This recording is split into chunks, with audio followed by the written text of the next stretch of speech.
저는 오늘 로마서 15장 6절에서 13절 말씀을 통해서 주를 기뻐하고 주를 찬양하라 라는 제목으로 하나님의 말씀을 선포하겠습니다. 자, 우리 일반적으로 설교할 때 목사님들이 항상 하시는 게 있죠. 할렐루야 하죠. 자, 할렐루야. 아멘. 할렐루야. 아멘. 네. 목소리가 커질 때까지 합니다. 할렐루야. 아멘. 네, 아멘. 네. 이 하나님께서 우리에게 주시는 이 여러 가지 귀한 단어들 중에 이 할렐루야라는 말이 참 귀한 단어입니다. 자, 할렐루야의 뜻이 무엇인지 아시나요? 우리 이제 할렐루야, 할렐루야 많이 하는데 할렐루야 뜻 아시는 분? 이게 참 어렵죠? 네. 할렐루야는 무슨 뜻이냐면 여호와를 찬양하라라는 뜻이에요. 네. 여호와를 찬양하라. 네. 그러니까 여러분들 이제 할렐루야 할 때 누군가가 할렐루야 그러면 아멘 하시잖아요. 그러면 여호와를 찬양하라 선포했는데 아멘 하면 나도 여호와를 찬양하겠습니다 하고 어떻게 해요? 내 믿음을 고백하는 거예요. 그러니까 할렐루야 할 때 아멘 할 때는 여러분들도 그 사람과 같이 나도 하나님을 찬양합니다 라고 고백하시는 거예요. 이처럼 찬양이라는 거는 우리의 삶 속에서 특별히 믿음을 가진 성도들의 삶 속에서 굉장히 중요한 역할을 차지하고 있습니다. 그런데 여러분 이 찬양이라는 거를 그러니까 어떤 건지 우리가 좀 한번 알기 원해요. 찬양의 뜻이 뭡니까? 찬양의 뜻. 찬양. 그러니까 이게 우리가 흔히 다 쓰고 있는데 뜻을 잘 모르고 그냥 좋은 거다 하고 쓰고 계세요. 그러니까 할렐루야는 뭐죠? 여호와를 찬양하라. 근데 이 찬양이 무엇이냐면 어떤 특정한 대상, 위대한 인물에 대한 칭찬하고 높여주는 말이 찬양이에요. 네. 그러니까 우리 세상에서 이 전 세계 모든 국가 중에서 제일 찬양을 잘하는 민족이 있어요. 국가가 있어요. 어느 나라예요? 온 민족이 한 마음 한 뜻으로 찬양을 해요. 북한이에요. 네? 북한에서 어떻게 해요? 김일성을 찬양하죠? 네, 김정은을 찬양하죠? 온 국민이 그 한 사람을 찬양해요. 네, 우리는 하나님의 백성들이죠? 하나님의 백성들을 누구를 찬양해야 됩니까? 하나님을 찬양해야 되고 우리를 구원하신 예수 그리스도를 찬양해야 되고요. 우리를 날마다 하나님의 은혜 가운데로 인도하시는 성령님을 찬양해야 돼요. 그러니까 우리가 찬양, 할렐루야 하면서 하지만 찬양한다고 하지만 찬양의 뜻이 무엇인지를 안다면 이제는 찬양에는 무엇이 필요하죠? 확실한 대상이 필요하다. 확실한 대상. 그러니까 찬양에 확실한 대상이 있을 때 어떻게 됩니까? 그 찬양이 온전한 찬양이 되는 거예요. 그렇죠? 근데 세상 사람들은 무엇을 찬양하죠? 주로 세상 사람들이 찬양하는 거는 사람 간의 사랑을 찬양해요. 사랑. 아름다운 사랑을 자꾸 찬양하잖아요. 근데 사람의 찬양, 이 사랑은 어떤 사랑입니까? 유한적이고 항상 언젠가는 끝나버리는, 언젠가는 식어버리는 사랑을 찬양하잖아요. 그냥 일반적으로 우리 흔히 하는 말로 사랑의 유통기한이 있다고 하죠. 3년이랍니다. 3년. 사랑의 유통기한 3년. 그 뒤에는 뭐라고 하죠? 우리는 권태기라고 합니다. 자, 그러니까 사랑의 유통기한 3년밖에 안 되는 사랑을 찬양해요. 세상은. 그렇죠? 근데 예수님은 우리 죽기까지, 우리가 마지막 죽는 그날까지 사랑하시고 죽은 이후에는 어때요? 예수님께서 또한 우리에게 하나님의 왕국, 영원한 생명을 통해서 또한 우리를 사랑하고 함께 사랑하기를 원하시잖아요. 그렇기 때문에 우리가 교회에서 찬양하는 것은 무엇을 찬양하냐면 영원한 생명을 주신 그 예수 그리스도, 그 예수님을 보내신 하나님 아버지를 우리가 찬양하는 거예요. 그러니까 우리는 그냥 단순히 유통기한 3년 가진 이 사랑이 아니라 영원한 것을 찬양하는 거예요. 지금 그 영원한 생명이 어디에 있습니까? 예수 그리스도를 믿는 여러분들의 마음속에, 여러분들의 육체 안에 이미 그 영원한 생명이 들어가 있는 겁니다. 그렇기 때문에 우리가 무엇을 기뻐할 수 있어요?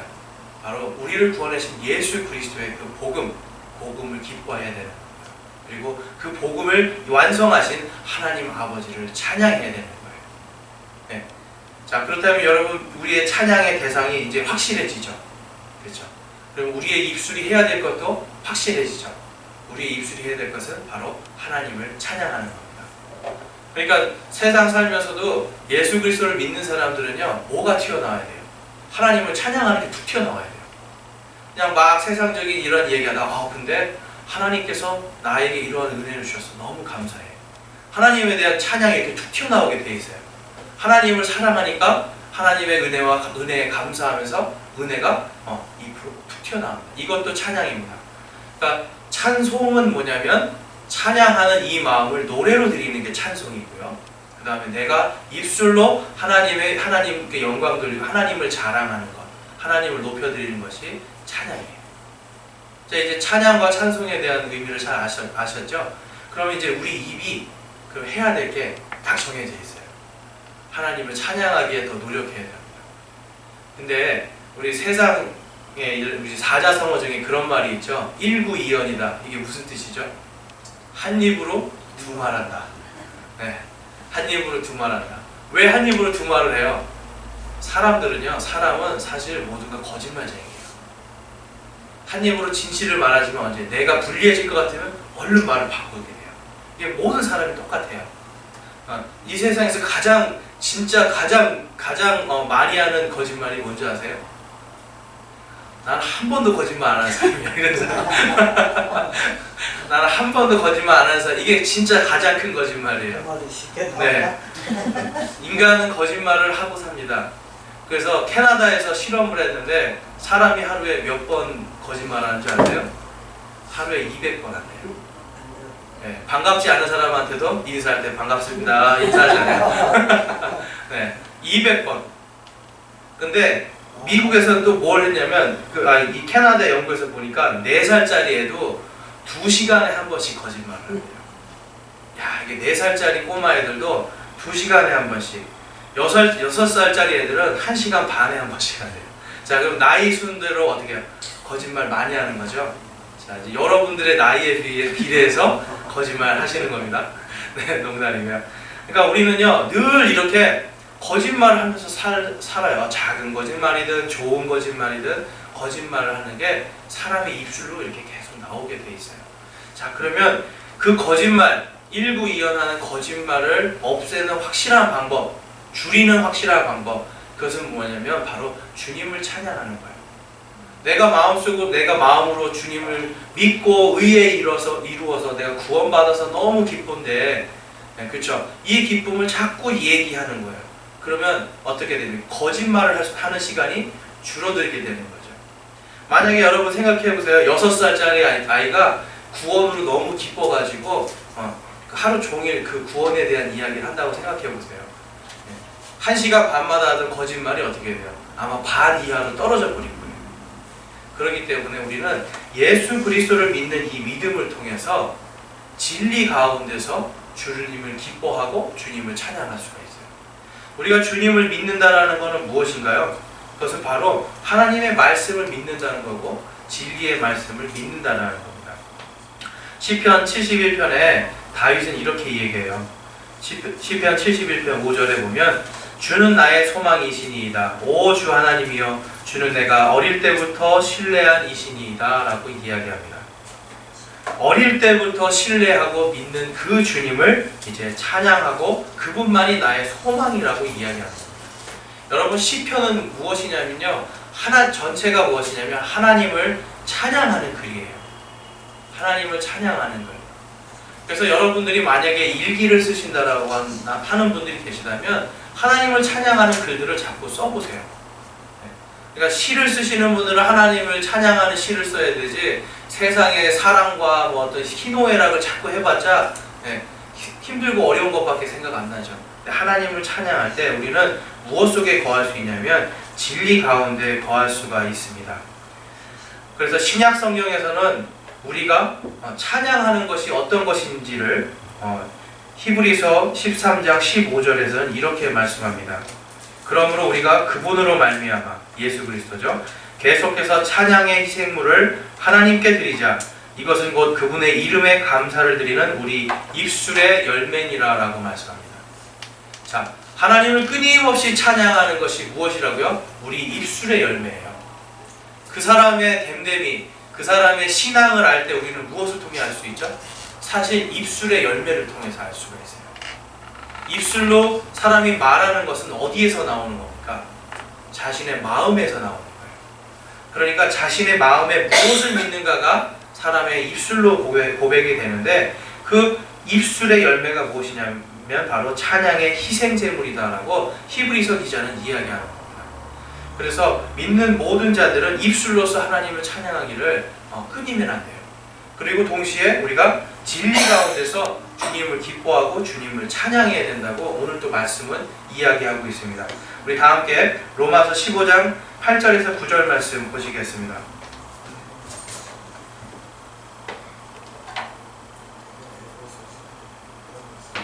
본문 말씀 로마서 15장 8절에서 9절 말씀 함께 읽겠습니다. 이제 내가 말하거니와 예수 그리스도께서 하나님의 진리를 위해 할례자들의 사역자가 되신 것은 조상들에게 하신 약속들을 확증하려 하심이요 또 이방인들이 하나님의 긍휼로 인하여 하나님께 영광을 돌리게 하려 하심이니 이것은 기록된 바 이런 까닭에 내가 이방인들 가운데서 주를 시인하며 주의 이름을 향해 노래하리이다 함과 같으니라. 아멘. 여기서 지금 예수님께서 지금 누구를 위해서 무엇을 위해서 피 흘려 죽으시고 부활하셨는지에 대한 이야기가 나옵니다. 무엇이냐면 예수님께서 하나님의 진리를 위해서 먼저는 할례자들이 유대인과 이스라엘 백성들이죠. 유대인과 이스라엘 백성들의 구원자가 되시고 그 다음에 또 모든 이방인들의 구원자가 되시기 위해서 십자가에서 달려 돌아가시고 부활하셨다는 것을 사도 바울이 하고 있는 겁니다. 그러니까 무엇을 위해서라는 게 중요하죠. 하나님의 진리를 위해서. 진리라는 건 무엇을 말하는 거죠? 진리는 변하지 않는 이치, 변하지 않는 세상의 진짜 이치예요. 그러니까 예수님께서 이 땅에 오신 것은 구원자로 오셨는데 그것은 하나님께서 구약 성경을 통해서 약속하시고 언약하신 그 구원의 진리를 이루기 위해서 예수님께서 오셨다라는 겁니다. 그렇기 때문에 우리는 진리 가운데서 하나님을 또한 진리 가운데서 예수 그리스도를 찬송하기를 끊임없이 간절하게 바라야 돼요. 우리 마음이요. 우리나라에는 이 용비어 청가라는 게 있는데 이게 뭐냐면 조선 건국을 찬양하는 시예요. 예. 그런데 이 용비어 청가를 보면 결국은 뭐냐면 세상에 무너질 것들. 그렇죠. 조선 왕조가 지금도 있습니까? 무너져 버렸어요. 오랫동안 500년이라는 세월 동안 있었지만 결국은 어떻게 무너져 버렸어요. 세상의 것들은 아무리 찬양해도 결국은 그 끝은 멸망이라는 겁니다. 그렇지만 예수 그리스도를 믿는 사람들은 어떻게 됩니까? 결코 멸망치 않고 어떻게 해요? 영원한 삶을 주시겠다고 하나님께서 약속하셨죠. 그것은 어디에서부터 약속이 되냐면 창세기부터 약속이 된 거예요. 그 창세기부터의 약속이 어떻게 됩니까? 쭉 이어져서 예수 그리스도께서 십자가에서 피 흘려 죽으시면서 하신 말씀, 내가 다 이루었다. 그것은 무엇을 다 이루신 거죠? 바로 하나님의 진리의 말씀을 이제 구원의 진리를 다 이루었다는 그 말씀으로 이제 완전하게 그 진리를 이룬 것을 우리가 볼 수가 있습니다. 그렇기 때문에 우리는 진리 가운데서 하나님을 찬송해야 돼요. 진리 가운데서. 그 진리는 어디에서 나옵니까? 바로 성경 말씀에서 나오는 거예요. 그래서 예수 그리스도를 내가 찬양하고 하나님을 찬양하겠다 하는 사람들이 성경을 안 읽고 성경에 떠나 있다. 이게 좀 문제가 있는 겁니다. 제가 예전에 신학교에서 어떤 그 전도사님하고 논쟁을 벌였던 게 뭐냐면 요즘에 이제 좀 젊은 전도사님들 중에 그런 분들이 많아요. 예배 시간에 말씀이 필요 없다라는 거예요. 예배 시간에 무슨 말씀이 필요하냐? 구약 성경에 보면 다 찬양이었다는 거예요. 다 찬양. 근데 다 찬양이 아니거든요. 구약 시절에도 보면 제사장들이 하나님의 말씀을 읽고 그 다음에 찬양 노래하고 그 다음에 기도하고 민족들을 축복하는 기도하고 이런 것들이 우리가 하는 예배 속에 있는 이 요소들이 다 있었거든요. 근데 이거를 하나님의 말씀을 잘 읽어보지 않고 그냥 하나님의 말씀 예배는 다 찬양이다 해가지고 말씀이 아예 없어진 찬양을 드리는 사람들이 있었어요. 근데 말씀에서 떠나면 결국은 어떻게 됩니까? 내 마음대로 드리는 거예요. 오늘 성경 말씀에 6절 말씀에 뭐라고 말씀하시죠? 15장 6절에 너희가 한 마음과 한 입으로 하나님 곧 우리 주 예수 그리스도의 아버지께 영광을 돌리게 하시기를 원하노라 라고 이야기하죠. 그러니까 하나님께서 우리가 한 마음과 한 입으로 하나님께 영광을 돌리기를 원하세요. 그런데 한 마음을 가지려면 어떻게 해야 됩니까? 우리가 하나님의 진리를 한 마음으로 믿어야 돼요. 나는 이렇게 믿겠습니다. 나는 이렇게 믿겠습니다가 아니라 한 마음으로 예수 그리스도만이 우리의 구원자시고 하나님이 우리의 아버지십니다라고 하는 이 고백이 한 마음으로 있을 때 한 입으로 고백이 되어지고 우리가 하는 찬양이 어떻게 돼요? 하나가 될 수 있는 거예요. 그렇죠? 만약에 여러분 이 안에 이단이 있다고 생각해 보세요. 네. 그 사람이 찬양하는 하나님은 어떤 하나님이겠어요? 우리와 다른 하나님이 되겠죠. 그 사람이 입술로 고백하는 하나님의 영광은 어떤 영광이겠어요? 우리와는 다른 하나님의 영광이 되겠죠. 만약에 이 세상의 모든 그 종교들이 한 자리에 모여가지고 우리가 영어로는 어떤 종교든지 하나님은 God이라고 하는 한 단어로 쓰이거든요. 그러니까 우리는 그 God을 찬양하자라고 이야기하면 어떻게 되겠어요? 말로는 하나님 하지만 결국은 다 다른 하나님이겠죠. 제가 미국에 있을 때 그 미국에는 병원 안에 이 교목 우리나라 말로 하면 원목이 있죠. 병원에 원목들이 있는데 원목에는 기독교, 천주교, 이슬람교, 그다음에 힌두교 각종 종교의 원목들이 있어요. 근데 이 사람들이 일주일에 한 번씩 모여서 예배를 드리네요. 근데 일주일에 한 번씩 예배를 드리는데 똑같이 그러니까 찬양은 우리가 부르는 이런 찬송가 부르지 않지만 똑같이 기도하고 똑같이 하나님을 찬양하는 말씀들을 나눈대요. 그러면서 딱 하지 않는 한 가지가 있습니다. 그게 뭔지 아세요? 예수 그리스도의 이름만 뺍니다. 예수 그리스도의 이름만 빼면 우리는 너희와 언제든지 예배할 수 있다라고 이야기해요. 그래서 미국에 있는 큰 병원들의 원목들은 서로 모여가지고 예배를 드리고 기도를 하는데 거기 갔다 오신 목사님이 있는데 야 세상에 예수 그리스도의 이름만 빼니까 같이 예배가 되더라? 라고 얘기하는 거예요. 예수 그리스도의 이름이 들어가는 순간 무엇이 되죠? 갈라지고 서로 싸움이 일어나는 거예요. 자, 그러면 진리라는 것은 타협을 할 수 있는 겁니까? 타협을 할 수 없는 겁니까? 타협을 할 수 없는 거죠. 오직 예수 그리스도의 이름으로 우리가 기도하고 예수 그리스도의 이름으로 구원받습니다라고 하는 이 진리를 버릴 때 어떻게 돼요? 진리에서 벗어나는 거예요. 이거는 그냥 저거랑 똑같은 거예요. 해가 서쪽에 떠서 동쪽으로 집니다라고 이야기하는 거랑 똑같은 거예요. 진리에서 벗어나는 것은 곧 무엇입니까? 혼돈과 무질서입니다. 예수 그리스도의 진리 안으로 우리 성도들이 딱 들어와서 마음을 주님 안에 딱 정하고 주님 안에 거하면 우리의 찬양이 한 마음이 되는 거예요. 한 입술이 되는 거예요. 그래서 예수 그리스도 안에 그 진리에서 우리는 항상 거하도록 노력해야 됩니다. 그런데 우리는 연약하잖아요. 어쩔 때는 어떻게 하나님 원망스럽기도 하고 내가 왜 하나님 나한테 이런 고난을 주세요라고 할 때도 있잖아요. 그렇지만 하나님은 그거를 가지고 여러분들을 내치지 않으세요. 그럼에도 불구하고 하나님은 어떻게 해요? 계속 여러분들을 안고 지켜주시고 보호해 주시기를 원해요. 그런데 우리가 어떻게 해요? 우리 스스로가 진리에서 자꾸 벗어나려고 하는 거예요. 그렇기 때문에 우리는 진리에서 벗어나지 않도록 우리의 믿음을 날마다 점검해야 됩니다. 그래서 이 진리의 여러 가지 것들 속에서 여러분 가장 중요한 것은 뭐냐면 바로 하나님의 말씀이에요. 베드로전서 1장 3절에서 5절 말씀 한번 보겠습니다. 우리 다 같이 베드로전서 1장 3절에서 5절 말씀입니다. 3절 말씀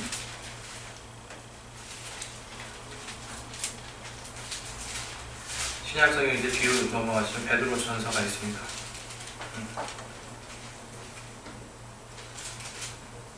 베드로전서 1장 우리 3절에서 5절까지 말씀 함께 읽겠습니다. 읽겠습니다. 하나님 곧 우리 주 예수 그리스도의 아버지를 찬송하리로다. 그분께서 자신의 풍성하신 긍휼에 따라 죽은 자들로부터 예수 그리스도를 부활하게 하심으로 우리를 다시 낳으사 산 소망에 이르게 하셨으며 썩지 않고 더럽지 않으며 사라지지 않고 너희를 위해 하늘에 마련된 상속 유업을 받게 하셨나니 너희는 마지막 때에 드러내려고 예비된 구원에 이르도록 믿음을 통해 하나님의 권능으로 보호받고 있느니라. 아멘. 여러분, 이 말씀을 믿으십니까?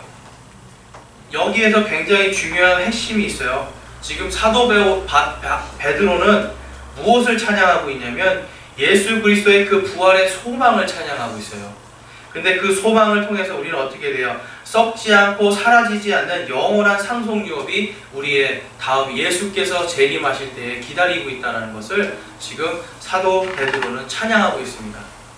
그러니까 우리가 부활이라고 하는 부분을 잘 묵상해야 되는 것이 무엇이냐면, 부활은 항상 예수 그리스도의 재림과 그 다음에 우리에게 주실 믿음으로 끝까지 믿음을 간직하고 어떤 역경과 고난 속에서도 믿음을 지킨 자들에게 주시는 하나님의 영광스러운 보상이 기다리고 있는 소망이라는 거예요.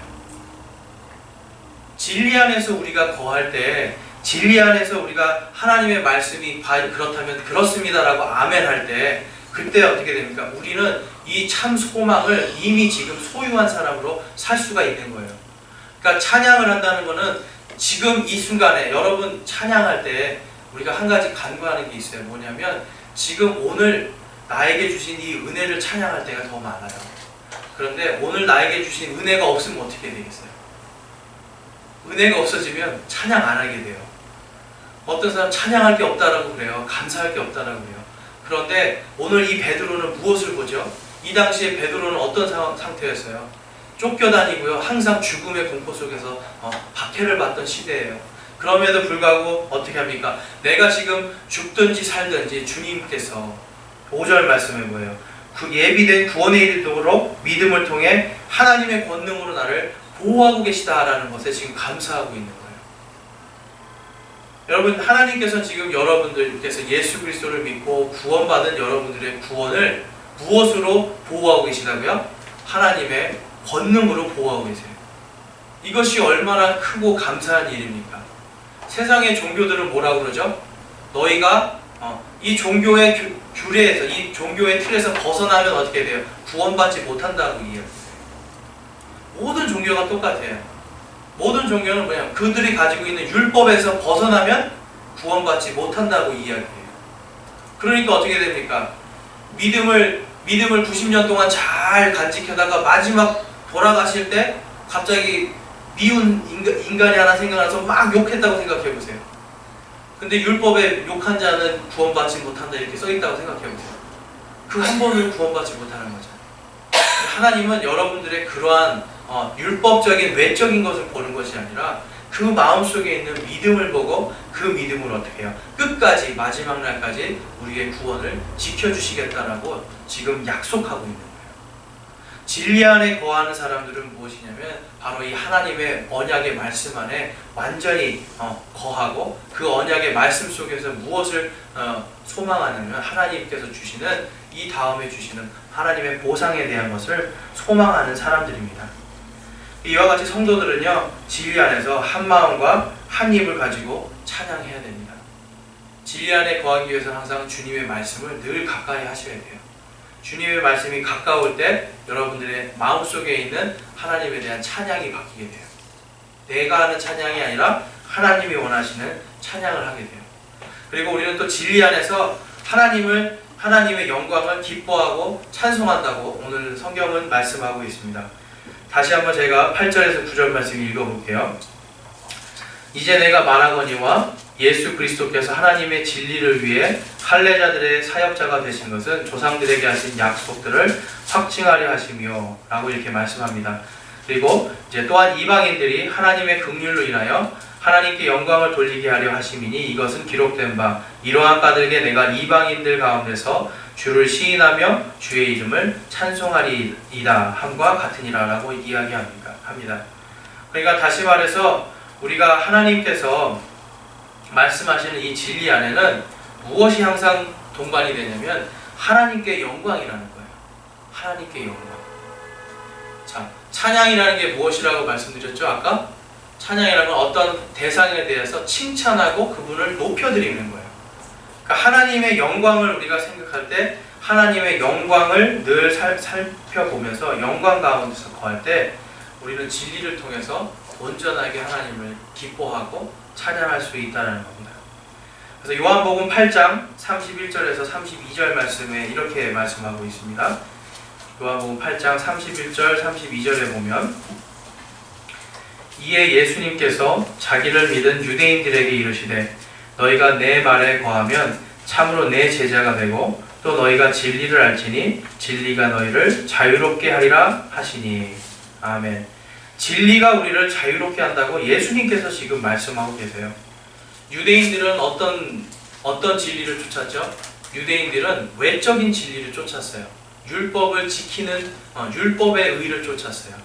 그런데 예수님께서는 지금 무엇이라고 하죠? 너희가 내 말, 그러니까 예수 그리스도의 그 말씀에 거하면 참으로 내 제자가 되고 또 너희가 무엇을 한다고요? 진리를 알지니 진리가 너희를 자유롭게 하리라 말씀하셨습니다. 예수 그리스도의 피를 통해서 우리가 어떻게 됩니까? 사망과 모든 죄의 권세에서 구원받았습니다. 우리는 더 이상 사망의 권세 아래, 죄의 권세 아래서 속박되어 있는 죄의 종과 사망의 종이 아니에요. 이제는 어떻게 해요? 영원한 생명을 가진 하나님의 자녀들이고요. 영생을 가지고 진리 안에서 자유할 수 있는 주님의 백성들의 삶을 이제는 우리는 가졌다는 것입니다. 제가 예전에 이 하나님께 정말 영광을 돌리는 찬양이 정말 이런 거라는 거를 진짜 깊이 깨달았던 게 언제냐면 예전에 캄보디아에 제가 선교 여행을 갔을 때였어요. 근데 여러분들 아마 기억이 안 나실 거예요. 너무 오래돼가지고. 그때 저희가 돌아오기로 한 날보다 하루 늦게 왔어요. 그게 왜 그랬냐면 항공권을 했는데 이제 항공권을 잘못 끊은 거예요.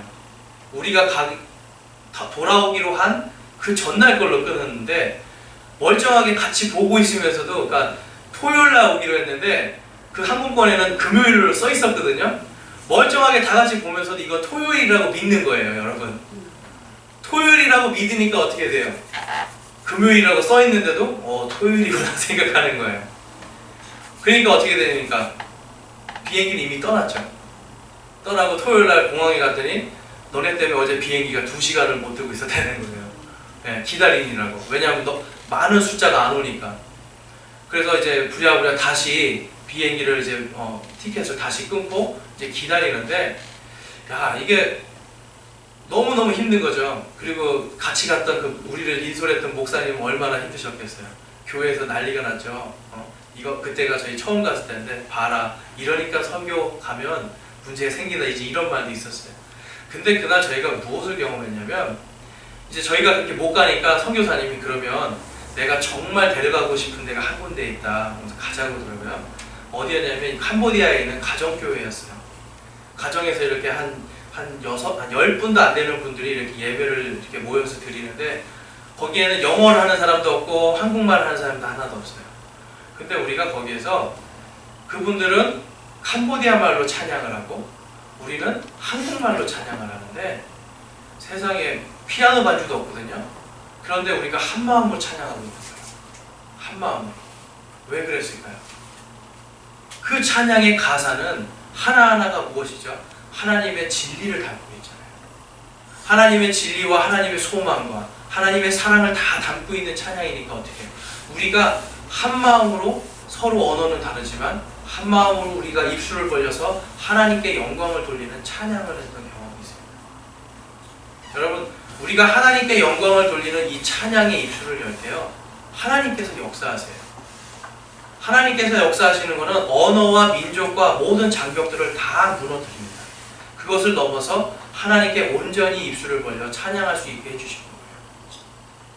그렇기 때문에 우리가 예수님의 이 진리의 말씀을 다 붙들고 그 안에서 날마다 하나님을 바라보면서 하나님께 찬양하는 이 믿음을 가지려고 우리가 노력하고 애쓸 때 하나님은 우리에게 무엇을 주시죠? 하나님의 영광을 여러분들에게도 주시는 거예요. 하나님의 영광이 무엇입니까? 바로 사망과 죄의 모든 권세를 깨트려 버리고 이 땅의 모든 속박으로부터 자유케 하신 하나님의 영광입니다. 여러분들이 가지고 있는 구원의 기쁨, 구원의 영광은 무엇이냐면 바로 세상이 감당할 수 없는, 세상 사람들이 이해하거나 알 수 없는 그 감동의 구원인 것입니다.